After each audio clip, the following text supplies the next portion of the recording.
Miren, por lo regular, yo trato de evitar saturarme con noticias negativas. ¿Por qué? Porque los medios de comunicación tradicionalmente exponen estas como una manera de captar la atención. Es decir, y más hoy en día, en la era de las redes sociales, donde lo que te genera clics, views, interacciones, eso es lo que manda. Por lo tanto, los medios, pero incluso antes de las redes sociales, los medios tienen una tendencia a resaltar demasiado lo negativo, porque en la psiquis humana eso es lo que llama la atención. Y más ahora en la era, repito, no solo de las redes sociales, sino del neuromarketing. Pero veía un caso de, señores, un joven, un menor de edad, de 16 años, violado salvajemente por 8 hombres en un sector del Distrito Nacional, sector de San José, kilómetro 7 de La Sánchez, si no me equivoco. Y solo el titular de la noticia daba para tú deprimirte. Pero no se queda ahí la noticia. Cuando tú abres la noticia y lees las circunstancias bajo las cuales se produce este hecho atroz, y te explica el medio, me parece que Diario Libre te explica, este es un joven de 16 años, un menor de edad, drogadicto de ese sector, que va donde el dueño del punto de la zona a buscar la droga de la que es adicto. Este dueño del punto le ofrece cambiarle un reloj por sexo oral. Y sigues leyendo la historia, no se queda ahí. Supuestamente después aparece el dueño del reloj y le cuestiona a este menor de edad que cómo consigue ese reloj. Y a pesar de que le explica y lo lleva donde supuestamente la historia que cuentan los lugareños del sector, cuando lo lleva donde el dueño del punto niega la historia. Y la respuesta es una golpiza y violarlo salvajemente. Una semana después es que lo llevan al Robert Rick Cabral, porque el muchacho está tirado, muriéndose literalmente en el suelo. Hasta objetos fueron introducidos por su ano. Y tú ves la historia de este joven, porque todavía no se queda ahí, y en el medio explican que él es hijo de una madre adicta también a las drogas, pero también es hijo de un padre adicto a las drogas que murió hace algún tiempo por beber alcohol adulterado. Y yo veo esta noticia que, repito, el titular se quedó corto. Cuando tú lees la historia, y sobre todo la historia de este joven que nace en un hogar donde mamá y papá son adictos a las drogas, era muy difícil que el futuro le deparara otra cosa a ese menor de edad que no fuera también ser adicto a las drogas. Ahora se debate entre la vida y la muerte en un hospital dominicano. Y yo me pregunto, ¿cuántos jóvenes como este, que no podemos dar el nombre porque la ley lo prohíbe, evidentemente para proteger su dignidad, pero cuántos menores de edad, cuántos niños, niñas y adolescentes como estos están viviendo situaciones parecidas en República Dominicana? Por eso es que cuando yo veo gente que critican desde ciertos altares de superioridad moral a los artistas urbanos, yo me pregunto, carajo, pero que usted no está viendo que ese artista urbano está cantando lo que vivió desde que nació en un barrio de la República Dominicana. No puede cantar otra cosa. Si Toquicha hubiera nacido en París, cantara diferente, pero no es así. Entonces lo que tenemos que preguntarnos como sociedad, ¿cómo es que vamos a cambiar lo que está sucediendo en varios dominicanos. Y esto me recuerda un tema que yo hace mucho traté aquí, en este programa, en los primeros programas de Voz Vespertina el año pasado. Y era el caso en Estados Unidos cuando hace ya décadas se proyectaban picos de delincuencia en la década de los 90. Se hablaba de una colombianización de los Estados Unidos, ciudades como Nueva York y otras. Las proyecciones eran que iba a ser otra Colombia. Y que me perdonen los colombianos, pero lo que queremos decir es que iba a tener estadísticas de delincuencia como Colombia. Pero no sucedió así. Llegaron los 90 y no sucedió así. Y empezaron los teóricos y políticos a teorizar sobre por qué no se dieron las proyecciones. Algunos hablaban de la política de ventanas rotas de Rudolph Giuliani, otros hablaban de otras medidas que se tomaron antes de esa época y durante esa época para supuestamente prevenir la delincuencia. Pero un economista, Stephen Levitt, en su libro Free Economics, demostró con datos qué fue lo que pasó, qué fue lo que evitó que en Estados Unidos no hubiera esos picos de delincuencia en la década de los 90. Y fue simplemente, señores, escuchen esto, y lo he dicho antes, fue simplemente que en el año 1973 se aprobó el aborto en todos los estados de Estados Unidos de Norteamérica. ¿Qué quiere decir esto? Que dejaron de nacer niños no queridos.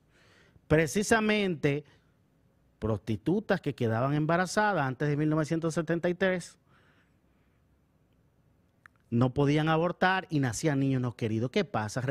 Se redujo la cantidad de niños no queridos y eso redujo el pool de potenciales delincuentes. Pero el mismo economista, Levitt, él dice, bueno, yo no soy un promotor del aborto como una política de planificación familiar, porque precisamente existen otros mecanismos de política pública para lograr lo mismo, que es la planificación familiar. Aquí tenemos alta tasa de embarazo en adolescentes, pero hay sectores conservadores que no nos dejan, y religiosos, que no nos dejan enseñar educación sexual en las escuelas. Precisamente para que dejen de nacer niños no queridos. Hijos de adictas y adictos que tienen que criarse solos. Tienen que desde una edad muy temprana sustentarse por sus propios medios. Pero lamentablemente tienen una alta probabilidad de caer en adicción o en el delito. ¿Cuántos de nosotros no conocemos casos como este de menores en barrios que sus padres simplemente los engendraron y los dieron a luz y están en la calle robando para comer o robando para poder financiar su adicción a las drogas? Tenemos que repensarnos seriamente como sociedad.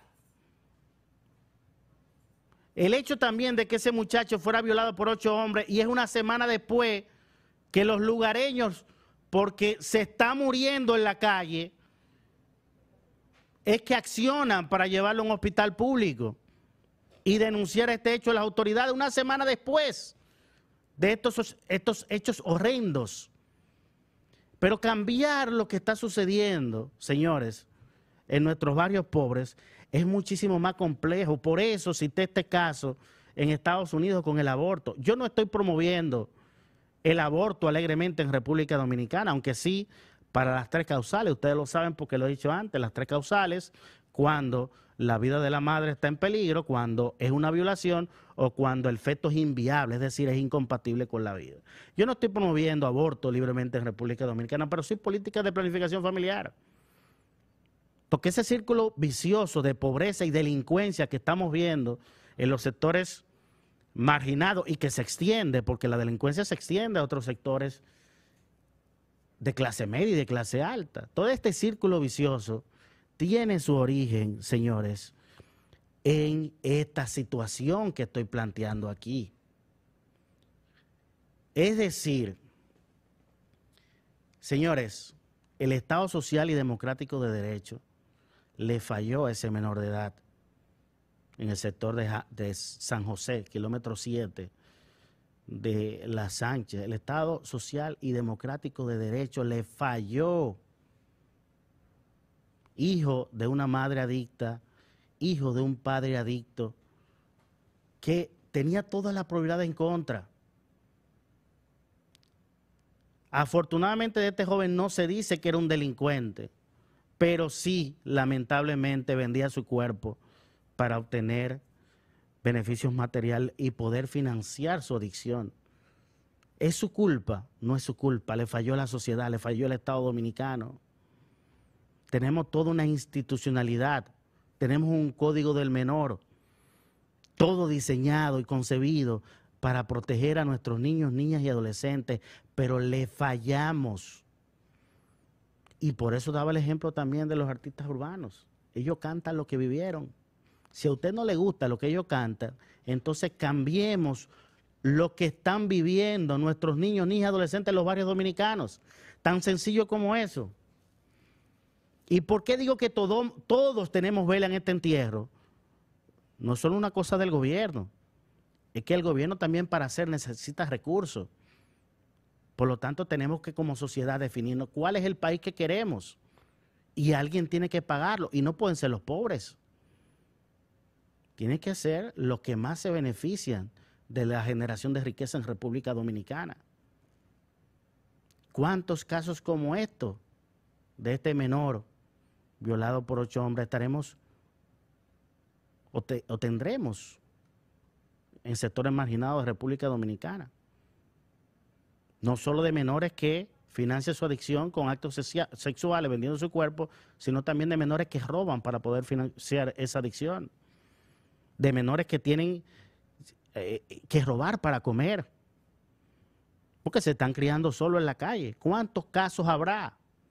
Por eso es que la política de seguridad ciudadana, lo hemos dicho aquí, tiene que ser más integral, no puede ser solo reactiva. Aquí vemos una sociedad fundamentalmente provida que dice que no al aborto, pero entonces cuando esos niños no queridos se convierten en delincuentes, esos mismos provida piden a la policía mano dura que salgan a matarlos. Ok, déjenlo nacer y cuando sean grandes y delincuentes, entonces denle para abajo. Esa es la sociedad de contradicciones que estamos viviendo.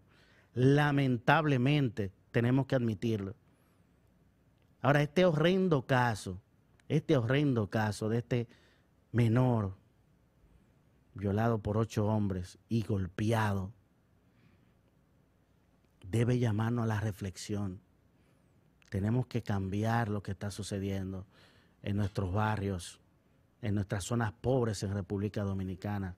Tenemos que replantearnos políticas de planificación familiar.